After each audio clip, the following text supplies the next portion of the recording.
Hey Virgo. Okay, so something shifted the moment you stopped reaching out. And the person who was so comfortable with you chasing them is now experiencing what it feels like when you're not available anymore. And they're panicking, not subtly, not in a way they can hide. They're actually freaking out because the dynamic they took for granted just flipped and they don't know how to handle it. Let me describe what's happening. You may have spent weeks, months, maybe even years being the one who initiated, who reached out first, who made plans, who kept the conversation going, who put in the effort while they just responded when they felt like it. Some people experience this as exhausting. You're constantly proving your interest while they're casually receiving it, never matching your energy, never reciprocating your effort, just coasting on your investment. It might feel like you were auditioning for a role they weren't even sure they wanted to cast, like you were doing all the work while they sat back evaluating whether you were worth their time, and then you stopped and everything changed. Let's pause here. This reflection invites you to consider, when did you decide to stop chasing someone who wasn't meeting you halfway? Maybe it was a specific moment, a text you sent that they ignored, an invitation they declined without offering an alternative, a pattern you finally got tired of excusing. You may have reached a breaking point where the exhaustion of pursuing someone who wasn't pursuing you back became heavier than the hope that they'd eventually match your energy. It's possible you didn't announce your decision, you didn't send a dramatic message or have a big conversation. You just stopped. Stopped texting first, stopped making plans, stopped being available whenever they decided they wanted attention. Some people call this playing games, but it's not a game. It's just stopping a pattern that wasn't serving you. It's refusing to participate in a dynamic where you're the only one trying. You may have felt guilty at first, like you were being petty or immature or playing hard to get. Like you should keep showing up because that's what interested people do. But showing up for someone who doesn't show up for you isn't interest, it's self abandonment. And you finally chose yourself instead. It can feel like giving up, like you're walking away from something that could have been good if they just tried. But you weren't walking away from potential. You were walking away from someone who had every opportunity to meet you halfway and consistently chose not to. This reflection invites you to consider, how did it feel to finally stop chasing? There's something specific about what taking your power back means. It's possible you didn't realize how much power you'd given away until you reclaimed it, how much of your emotional state depended on their response time, how much of your day was spent wondering if they'd text, how much energy went into analyzing their behavior instead of living your life. You gave them control over your mood, your confidence, your sense of being wanted, and they didn't even ask for that power. You just handed it over because you were so focused on winning their interest. And now you took it back. You stopped letting their behavior determine your worth. Stopped checking your phone every 5 minutes. Stopped overanalyzing every interaction. Some people don't understand how powerful this shift is. They think it's just about not texting first, but it's deeper than that. It's about relocating your center of gravity from them back to yourself. You may have noticed you feel lighter, less anxious, less consumed by whether they like you enough because you're not performing for their approval anymore. You're just existing without needing their validation. And that shift is what's making them freak out because suddenly you're not available, not predictable, not waiting around for them to decide you're worth their effort. It can feel satisfying watching someone who took you for granted realize you're not guaranteed, that your attention isn't infinite, that they might actually lose access to you. This reflection invites you to consider what changed in you when you stopped making them your priority. Let me talk about how you can tell they're freaking out. It's possible they're suddenly more responsive, texting first when they never did before, making plans when you were always the one suggesting them, being available when they used to be conveniently busy. Or they're asking questions. Are you okay? You've been quiet lately? Did I do something? Fishing to see if you're pulling away. Testing to see if they still have your attention. Maybe they're trying to make you jealous. Posting more on social media. Mentioning other people.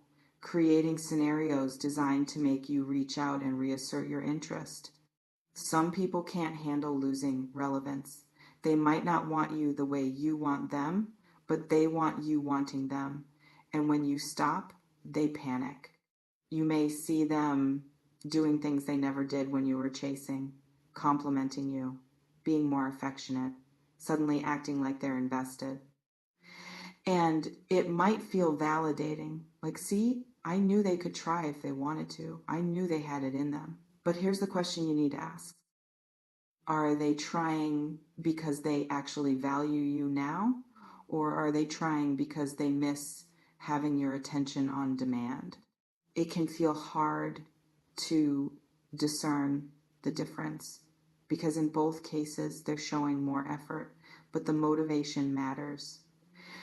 This reflection invites you to consider, is there sudden effort about wanting you or about wanting your validation? There's something about your response that's critical here. It's possible you're tempted to cave, to take their sudden effort as proof they've changed, to fall back into the pattern because finally they're doing what you wanted all along. But people don't change because you stop chasing them. They just adjust their strategy to get your attention back. And once they have it, the old pattern often resumes. You need to watch what happens if you re-engage. Do they maintain the effort, or does it drop the moment they feel secure that you're back to chasing? Some people will do just enough to reel you back in. Then, once you're hooked again, they return to minimal effort because they've reestablished that you'll accept it. You may have experienced this cycle before with the same person. You pull back, they chase, you re-engage, they relax, you end up chasing again, round and round. But this time you're aware of the pattern. This time you can choose differently. It can feel tempting to believe they've learned their lesson, that your absence taught them your value, that they're different now. But changed behavior has to be sustained, not just performed until they get you back. This reflection invites you to consider if they're suddenly trying. Is it because you stopped chasing or because they actually grew? Let me talk about what you actually deserve. It's possible you deserve someone who doesn't need to lose you to value you, who shows up consistently from the start, who matches your energy without you having to withdraw yours to prove a point. You deserve someone who pursues you as much as you pursue them, who initiates, who plans, who makes you feel wanted without requiring you to do all the work. Someone who's excited about you before you pull away, who's invested before you withdraw, who treats you like a priority without needing the threat of your absence to motivate them. Some people will tell you that pulling back and making them chase is a game, and maybe it is. But you know what's also a game? Someone keeping you in rotation while never fully committing. Someone enjoying your attention while never reciprocating it. You may have finally decided you're done playing either game, done chasing, and done accepting breadcrumbs from people who suddenly care when you stop accepting less. Because here's the truth. If someone only values you when they think they're losing you, they don't actually value you. They value having access to your validation.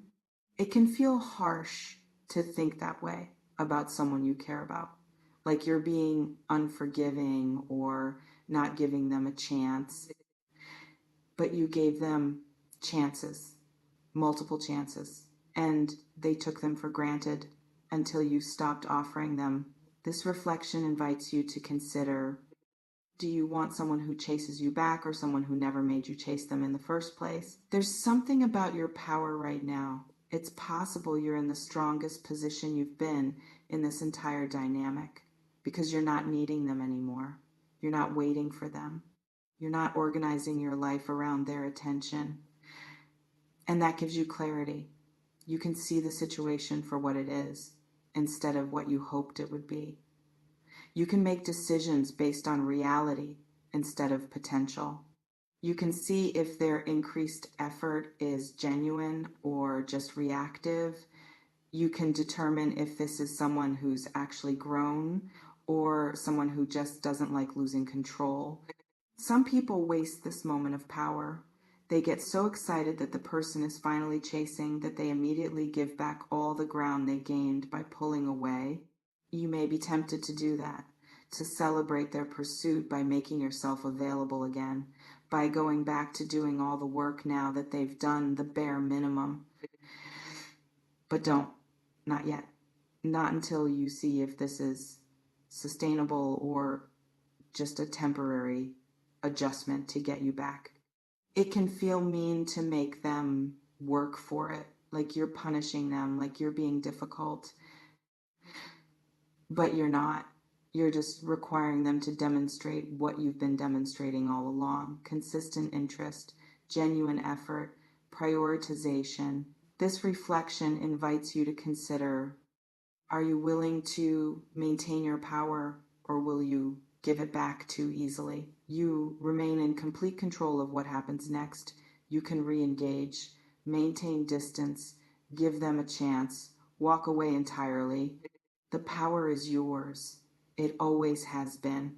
You may notice reading this has brought up a specific person, and maybe satisfaction, maybe temptation, maybe the urge to cave because finally they're trying. Whatever it is, honor it. Take what resonates, softly release the rest, trust yourself. Before we close, I want to ask you something. If someone only started chasing you after you stopped chasing them, would you take them back? Drop it in the comments. And what's the difference between someone who pursues you because they value you and someone who pursues you because they miss your attention? You stopped chasing and took your power back, and now they're freaking out. And their panic tells you everything. They liked having your attention, they just didn't like it enough to work for it until they thought they might lose it. Now you get to decide if that's enough, if reactive effort counts. If you want someone who only tries when you stop trying, not eventually, right now, trust yourself with this. Trust that you deserve consistent effort, not panic-driven pursuit. Trust that your power is in choosing yourself, not in making them choose you. I'll see you in the next one. And listen, someone freaking out because you stopped chasing is closure. What you do with that information is your choice. Choose based on what serves you, not what validates them. Stay powerful.